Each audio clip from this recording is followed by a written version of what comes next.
So, welcome to this morning's session. My name is John Menzies, and I'm the head of marketing here at the Abbey DLD Group of Colleges. And as I was mentioning, today's session is going to be focused on Oxbridge, and we're going to be specifically focusing on understanding a little bit more about Oxbridge, the application process, and how that works in relation to international students. So, hopefully, there'll be some useful information here for people who are thinking about maybe studying at Oxbridge, but don't quite know how to go about starting that process, or just want to find out a bit more about how this works, and especially if you're an international student coming into the UK system.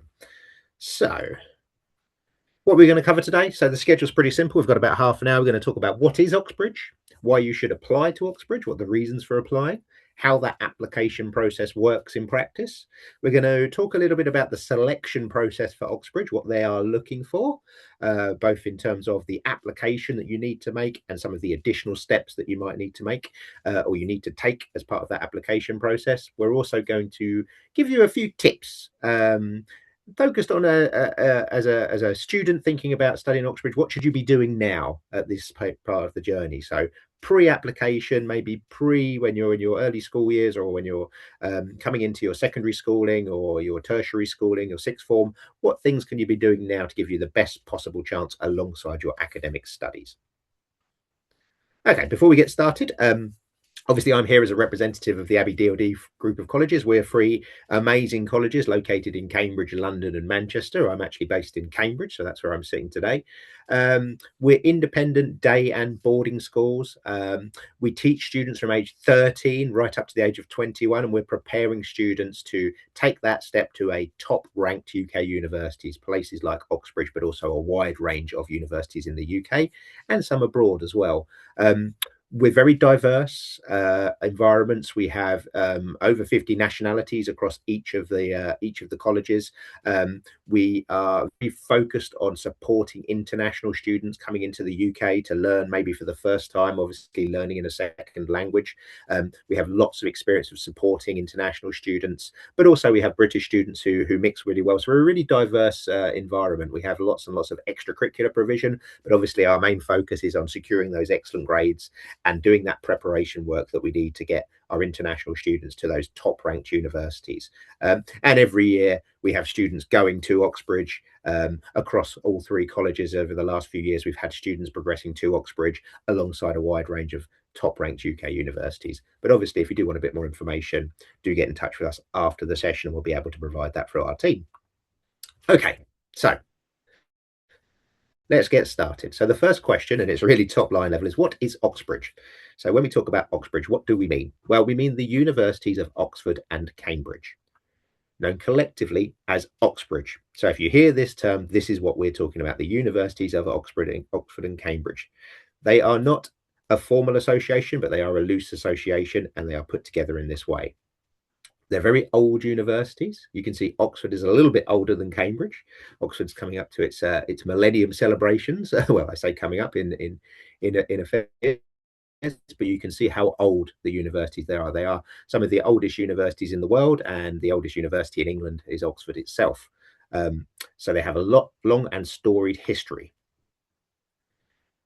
They are very traditional with that history, and they wear that tradition. You know, there are a lot of maybe archaic terms, language, traditions, practices that you'll see that both universities are carrying through to the modern day. So they're very well known for their academia, for their excellence, for their history and tradition. Obviously, it goes without saying they are highly competitive. They are some of the world's top ranked universities. So it's a highly competitive application process, and they are seen as the premier universities here in the UK. Typically across both colleges, there are about 5 or 6 applications per every place. So as you can see, it's obviously going to be a competitive process. That's generally across all courses, but some of the more competitive courses, the number of applications per place will probably move up into the double figures. And there is around about a 15 to 20% offer rate in any given year. So incredibly competitive in terms of applications, more students than places, means that the offer rate is also quite low. So not too many students, around about 20% as a maximum, will receive an offer in any given year to study at the universities of Cambridge or Oxford. And from an international student perspective, these numbers are looking at undergraduate courses. If you look at postgraduate courses, that number climbs, but at undergraduate level, which is what most obviously our students are looking as they complete their sixth form studies and moving into undergraduate courses, around about 23% of the students in undergraduate courses at Oxford and around a quarter of the students at Cambridge are international students, so non-British students from outside of the UK. Okay, so let's talk a little bit about how Oxbridge works. Both universities are based around a college system or a collegiate system, which means that the universities themselves are made up of a number of colleges. This is really important to understand because there are not many universities in the UK that have this collegiate system. So what are colleges? Colleges are where students live, eat, and get small group teaching. Okay. When you make an application to either Oxford or Cambridge, you will make an application to the university, but you will also apply to an individual college. And then when you become a member of the university, you also become a member of that college. Okay. So you can see there are 43 colleges in Oxford and 31 colleges in Cambridge. They all range from some are more modern than others. Most colleges nowadays are mixed gender, so male and female, but there are still some colleges that are female only. They are incredibly competitive within the university with themselves, with each other, in things like sports, rowing, but also academically as well.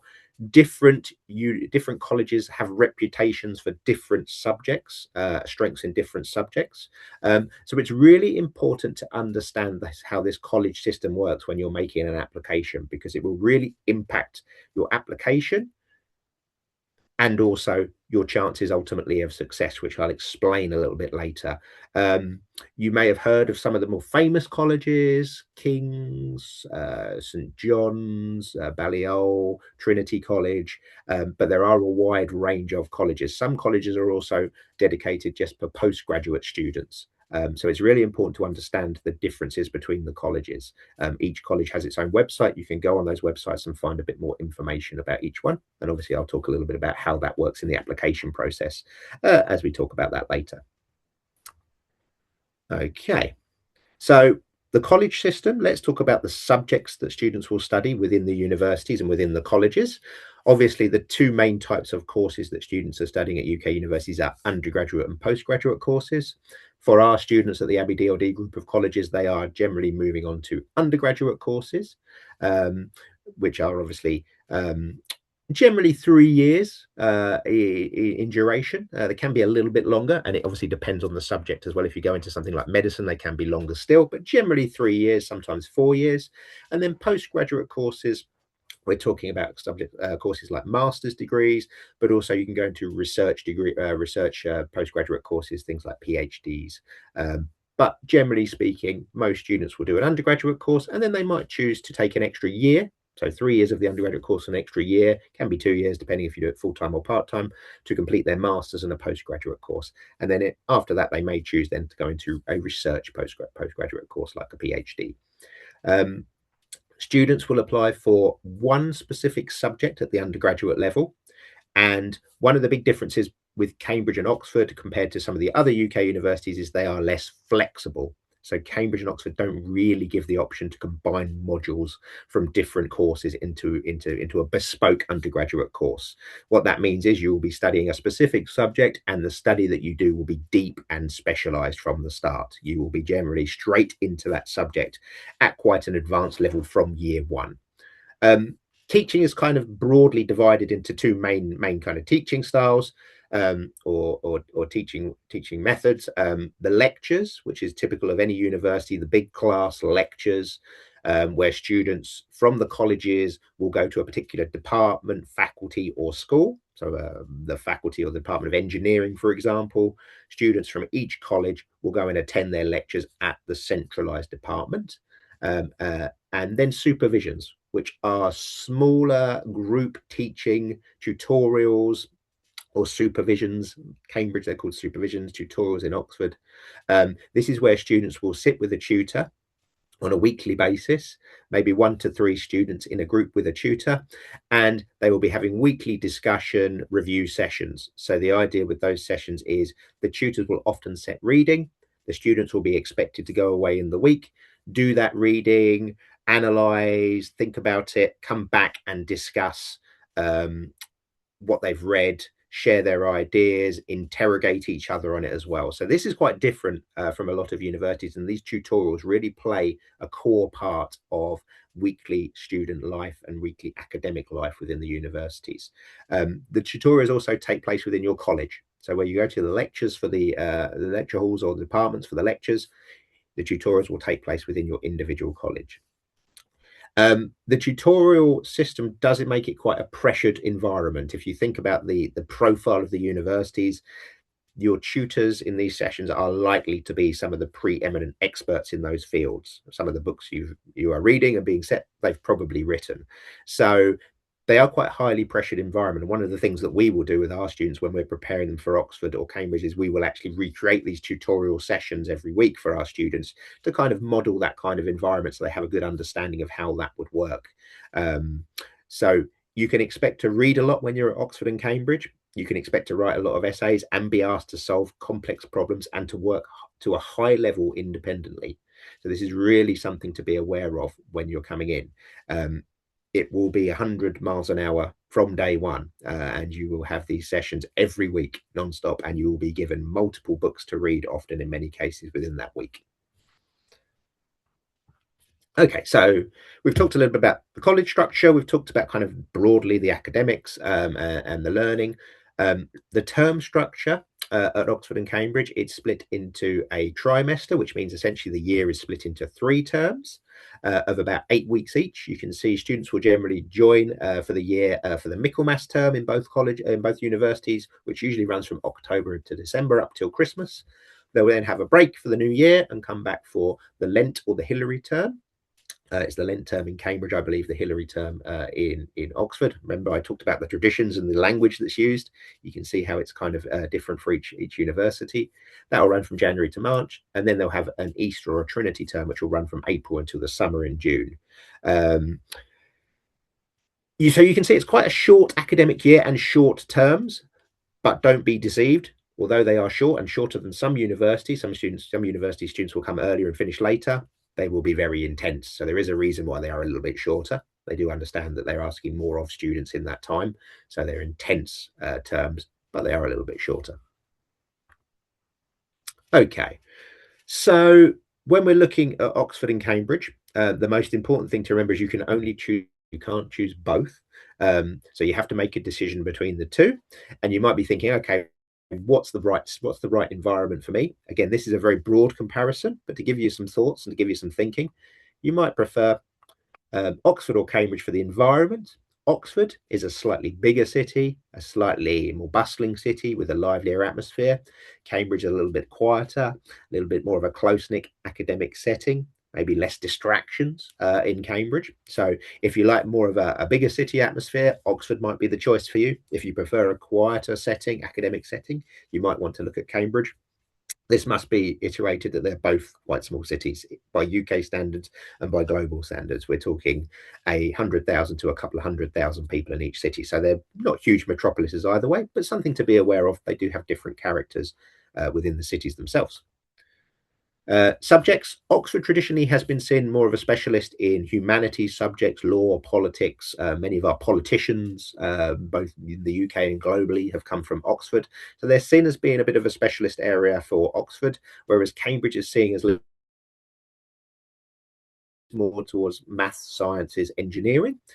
One thing I will say, they are both world-class universities in all subjects, but this is just kind of the traditional kind of leaning of each institution. And that transfers into the learning style. So if you like writing, discussing essays, debating, Oxford might be the choice for you. And obviously some of the courses you're interested in might naturally lean towards that. If you enjoy a more practical environment with problem solving, working through concepts, getting your hands dirty, applying your knowledge, your conceptual knowledge to a practical element, Cambridge might be the one you want to look at. And course options, more traditional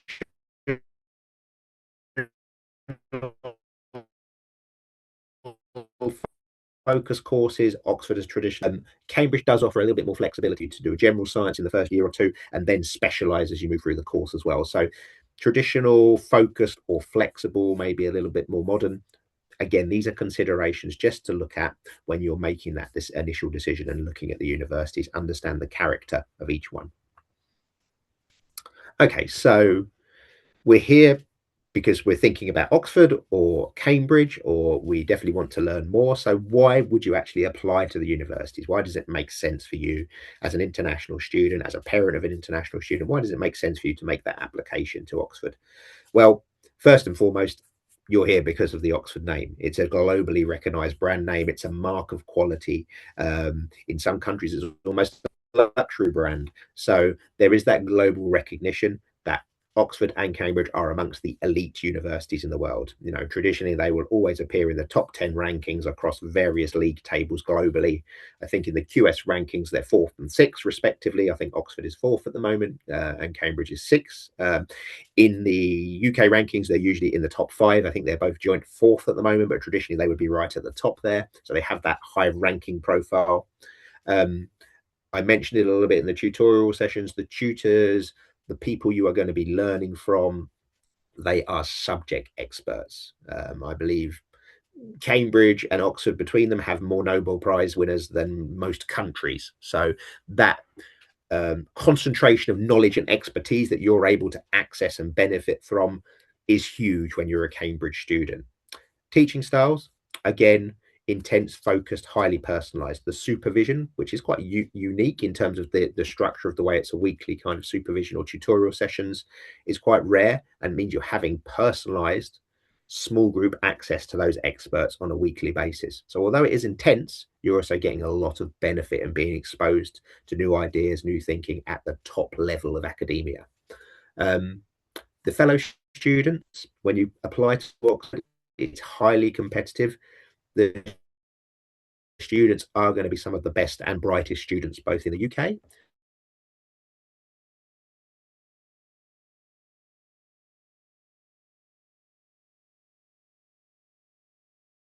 have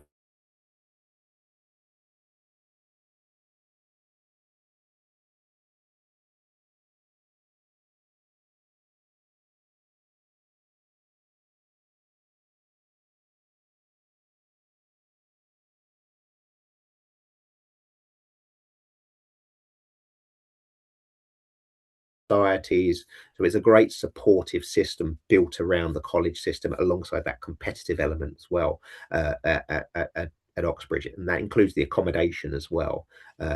So it's a good system for a student, especially as an international student, to help you settle into university life and to build that kind of peer group, that kind of home that you might be looking for. Cambridge, Oxford, amazing buildings, full historic. You can see in the picture there, that's Cambridge, I think, believe St John's College in the background there, the students with their gowns going to a formal evening dinner. But also alongside those centuries of tradition, they're also at the cutting edge. When you go into the department buildings, they will be cutting edge technology, very well funded. So you'll have that excellent mix of history and tradition, but also cutting edge learning, teaching, being exposed to cutting edge ideas and research while you're studying. And all these things combine into meaning that Cambridge graduates have incredibly strong job prospects. I believe over 90% are in employment 1 year after study. So they have a very high employability, post-study employability rate. And Cambridge graduates, Oxford graduates are very highly demanded by top businesses, top employers in their various sectors. So they will actively recruit graduates into their companies on graduate programs, and they were always seeking Cambridge and Oxford graduates as part of that process. So you have excellent job prospects when you complete, which obviously is very important. Okay, so why should I study at Oxford or Cambridge? I've decided I'm interested. I want to look a bit more. What does Oxford and Cambridge look for in a student? What are the boxes that I need to check to be a successful applicant and secure a place? Okay, so we're going to go for a few here. This is not an extensive list, but it should give you a bit of an idea. Okay, so first and foremost, strong academics. Okay, so the program that most of our students will take to access Oxford and Cambridge, or most students in the UK would take, would be A level, the A level program. So they're going to need absolute top grades in whatever sixth form or year 13 studies they're doing at the moment. Okay, A star to A grade, the absolute top grades, and a high profile amongst that. Top performance in school exams and admissions tests. These also provide evidence of how you think and learn. They're going to need a really strong personal statement.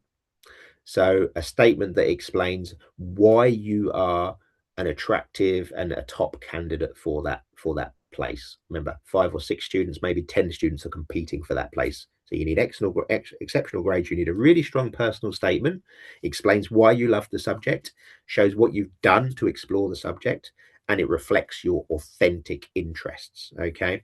And it needs to be authentic. You need to be able to survive under cross-examination. So when you write something in your personal statement, you need to be able to back it up, talk about it, provide evidence. Really important as we move into the interview segment.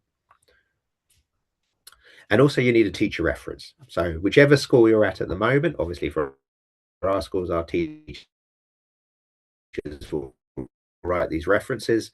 It will need to explain that you have an excellent attitude to learning, and it has to have a recommendation of why your school, your tutors think that you are an Oxbridge candidate.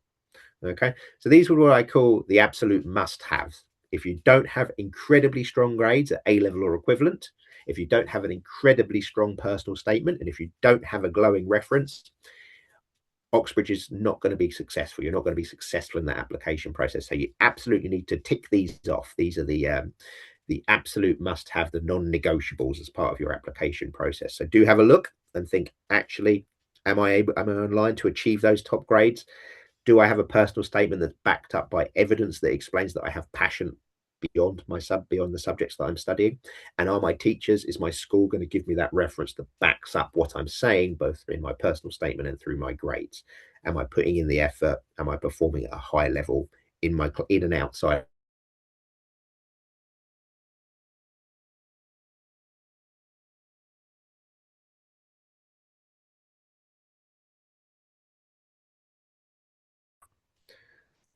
Okay, these are the things that you need to do to demonstrate. So subject passion. So you need to be able to show a deep interest in the subject you're applying for. You need to be able to demonstrate that you are reading and exploring beyond the curriculum. You need to be able to prove that, certainly as part of the application process. You need to be participating in clubs or academic competitions at a high level, achieving good results. If you're taking things like Olympiads, academic challenges, you'll be able to show that you've got gold certificates, that you've got top performance certificates. These are all going to be things that are going to help you as evidence as part of your application. You're going to need to take an interview. And in that interview, I'm going to talk about the interview in a moment, so I won't go into too much detail now, but you're going to need to pass that interview. So that's one of the absolute things that you need as you get into that second stage of the application process. And you're also going to need to be able to show that you are curious and that you think critically, that you enjoy asking why, you're exploring ideas in depth, you have an analytical nature, you can make connections in your learning, and you can also be challenged and challenge your own thinking and others' thinking. You don't just take the answers verbatim and repeat them. You're able to think about them, analyze them, maybe come up with other ways of thinking about them, other solutions to problems. This is really important as you go for all UK universities, but especially so for Oxbridge, that you have this critical thinking ability. Okay. So let's talk about the application process. Then I'll talk a little bit more about the interview. So you think you tick those boxes, you think you've got excellent grades, you think you can make a really strong personal statement, you're doing lots of things outside your lessons, you're going to clubs, you're taking additional tests, you're reading around the subject, you want to make that application. Okay, what do we do next? First and foremost, I mentioned it early, you have to choose either Oxford or Cambridge in almost all scenarios. Okay, so we're not even going to talk about the other options where you can choose Oxford or Cambridge. For the vast majority of students, you have to make a choice between Oxford or Cambridge. You have to choose a specific course, and you have to select a college. Again, when I talk about, you have to apply to the university and the college, unless you want to make an open application. Okay, so most students will select a college, And again, there's a strategy involved in this. If you are a physicist, for example, and you apply to Cambridge and you apply to Trinity Hall, there was a gentleman called Stephen Hawkins who studied at Trinity Hall, very famous physicist. That means that a lot of the students who are top physicists might make an application for Trinity Hall. So if you apply there, it's likely to be more competitive than, say, if you apply for another college that maybe has a bit more of a reputation for arts or humanities. You might stand a little bit of better chance there. There might be less applicants for that particular college. Remember, when you take your physics lectures and exams, you're going to be going to the same department as the students at other colleges. So it makes no difference to where you study, the quality of the teaching, or your ultimate degree.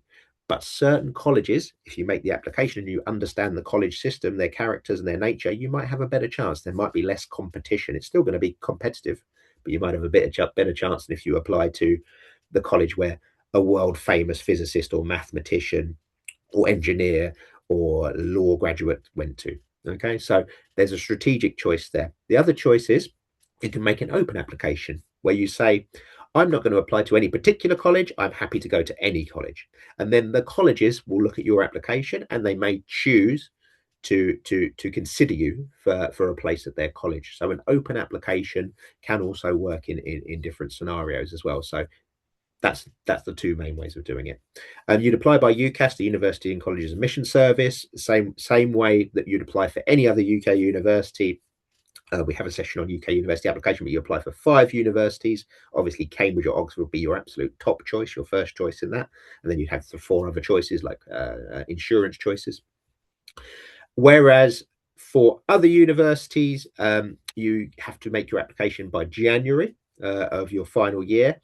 For Oxford and Cambridge, you have to actually submit your application by mid-October. Okay, so it's an earlier application deadline. So if you think about it, if you're doing a 2-year A-level program, you've done your first year, you've finished in June, you come back for the second year at your year 13, which obviously is your application year for university, and when you take your exams, you come back in September. By mid-October, you have to have all the elements of your application prepared, your personal statement, everything ready to go. Okay, so it's a little bit of an earlier deadline, a bit more pressure. So you have to be prepared for that.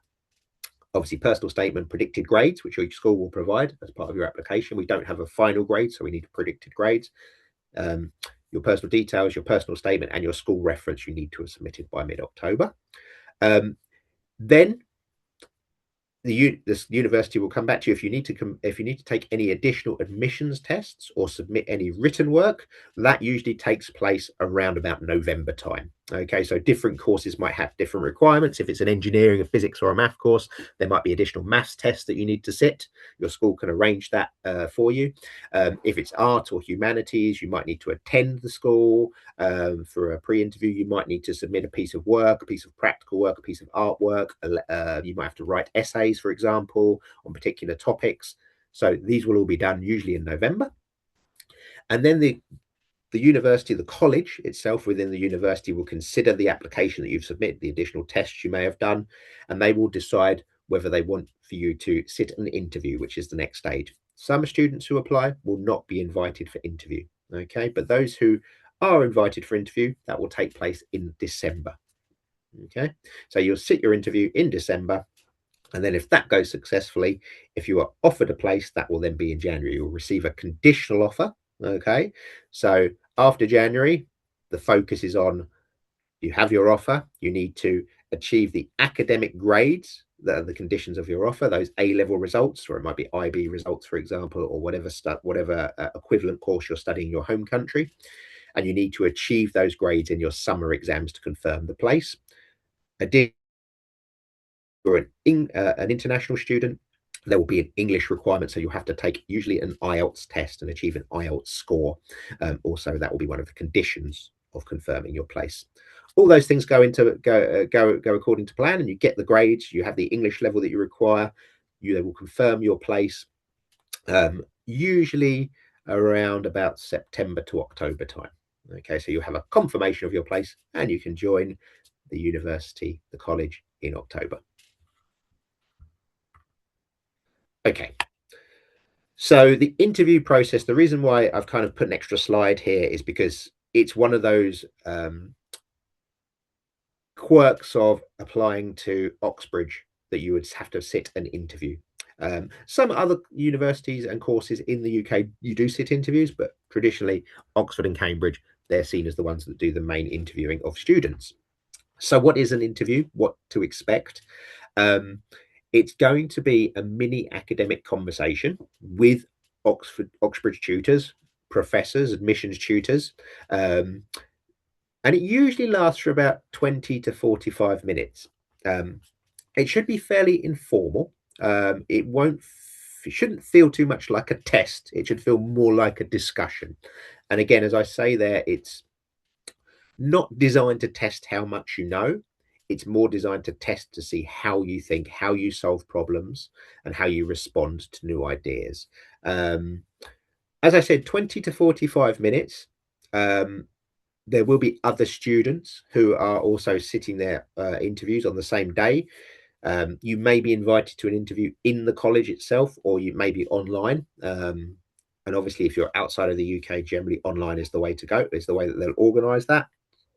And what they're trying to do is see, are you a good fit? So they will definitely ask you subject-based questions. You know, if you're a mathematician, if you're an engineer, if you're an architect, you will be asked about the subject. They're not going to hit you with a law question if you're a scientist, for example, or vice versa, a science question if you're a lawyer. But they almost certainly will ask you questions that you do not know the answer for. Okay. And they're doing that on purpose because they want to see how you think when you are challenged, when you do not know the answer, how you react to that pressure. So you will have to expect to not know the answers to questions. Um, it's not something you can revise for as such. Okay, so you need to be prepared for that situation. You might be asked to discuss a text, solve an equation, create a diagram. You might be given a problem to solve, a practical problem, a physical problem, and you will always be asked to explain your thinking as you are doing that solution. Talk your way through it. Okay. So interview do's and don'ts. Remember, it's quite a fluid process. Is an interview. It's going to be more of a discussion. It's not a test. So there are no rights and wrong ways to approach an interview. Like I say, it's very hard to prepare uh, above and beyond the work that you're going to be doing already, the reading you're going to be doing, understanding the subject, being academically strong. There are not going to be set questions that you can revise and repeat. So do think out loud, explain your thinking, talk about what you are doing. Don't stay silent, head down, focused on the problem, trying to work it out. Talk through what you're thinking. If you're struggling, explain it. Okay, so talk, explain your thinking, explain what you're doing. Do ask for clarification. Okay, if you're not sure, if you've been asked a question, don't pretend to understand and try and work your way through it. Do ask. No, I don't quite understand what you're asking me there. Can you give me an example? Can you give me a bit more information? I had a really good example of one of our students years ago who said to me, they went for their Cambridge interview, and it was in kind of a humanities-based subject, and they put this tablet down in front of them, and it was written in an ancient language that they didn't understand. It turns out it was ancient Hebrew. Obviously, they couldn't read ancient Hebrew, and the candidate looked at it for a little while, and eventually said to the interviewer, "I'm sorry, I don't read this language. Can you provide me with a translation?" And the Oxbridge interviewer, rather than saying, "Well, how come you can't read it? Why are you here?" They said, "Brilliant. You're the first person who's dared to ask to tell us they don't know what they're reading. Other people have just tried to pretend they understand and work it out. You're the first person who's asked for a translation. Here you are. Let's talk it through." So this is the kind of thing that they're looking for. Don't pretend to know something if you don't. Ask for clarification, ask for further details. The tutors will be happy to do that. Be curious and engaged at all times. Okay. Do not recite memorized answers. You cannot memorize answers. It's about act in the moment, how you react when you're challenged, how you react and how you work your way through something if you do not understand the answer. And be yourself. Okay. Don't panic about get it right. Be engaged, be curious, ask questions, Don't try and be an idealized, perfect version of a student that you think Oxford and Cambridge might be looking for. Be you. That's what they're looking for. They want to see you. They want to see your subject passion. They want to see how you react, how you think through problems. And again, this is actually written from Oxford and Cambridge, the quote at the bottom.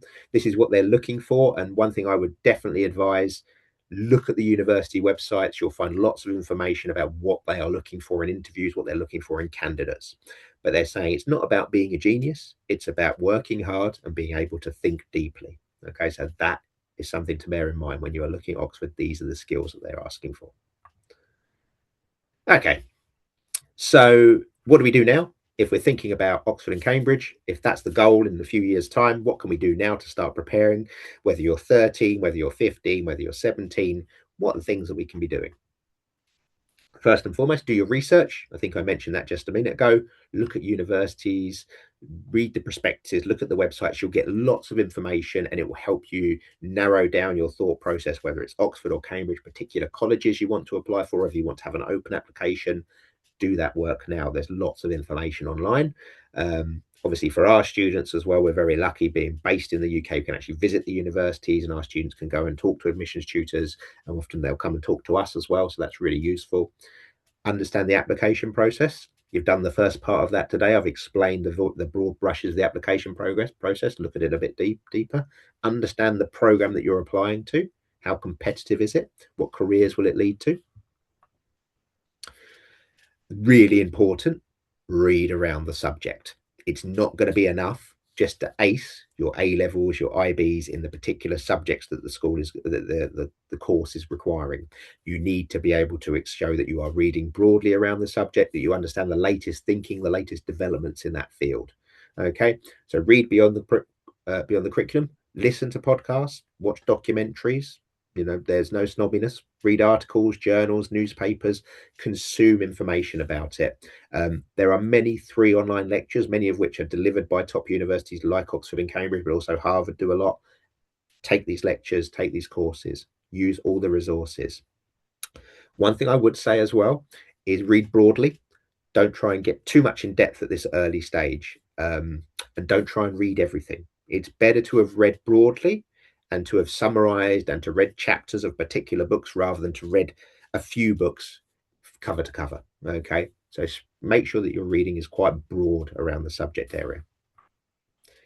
Challenge yourself. Again, this goes back to the fact that these evidence points all through my studies. How am I challenging myself? Am I taking academic competitions? Am I challenging myself in my schools? Am I a leader in my school? Am I stepping forward? Am I speaking in assemblies? These are things that universities like Oxford and Cambridge want to see. Okay, so challenge yourself academically beyond the boundaries of what you're doing as part of your actual formal learning. Take every opportunity to challenge, to enter competitions. Remember, your failures will inform your application as much as your successes. Okay, they're not expecting a perfect candidate. They want to see and they want to know what you've learned from failure and how that's impacted your future studies. Practice talking, really important for international students. Talk through your ideas. Discuss topics with teachers, friends, or mentors. We have a lot of support to help our students here at Abbey DLD to discuss, to improve their English, to talk about ideas and context and context of subjects. Try and explain. If you're a science student, if you're a physics student, try and explain to your friend who doesn't study physics one of the more complex ideas in physics, but try and put it in terms that they'll understand. Try and synthesize your ideas into something that anyone can understand. Really important to be able to do that, to be able to talk about the subject, but also to communicate and to help other people understand. And get used to thinking out loud. Okay. Again, that interview skill, talk through your thought process. What am I thinking? What am I having problems with? How am I going to overcome those problems? What do I need help? Talk through, think, talk out loud, practice that. Keep track, really important as well. Keep a journal of books you've read, keep note of books, summarize those books, summarize chapters. What did you learn? Document academic activity. So when you stand up in class, when you deliver something, when you ask a good question, make a note of it. Make a note of all the academic activities, journal, make sure that you're keeping track of your learning. and ask yourself, what do I love about this subject? That is going to be the thing that helps you to stand out. Remember, multiple students for each place. They've all got top grades. They've all got strong personal statements. They've all got amazing reference. That just gets your foot in the door. What's going to get you that place is to be able to say, this is why I love this subject, and this is what I want to do with it moving forward. Really. And be yourself. Again, last thing, Oxford isn't looking for the perfect student. They're looking for genuine subject passion and that desire to learn. They don't mind making mistakes. They want to know how you've learned from the mistakes you've made and how you've used them to improve as a student, to improve as a person. And again, do not be afraid to ask for help at this stage or any stage of the application process.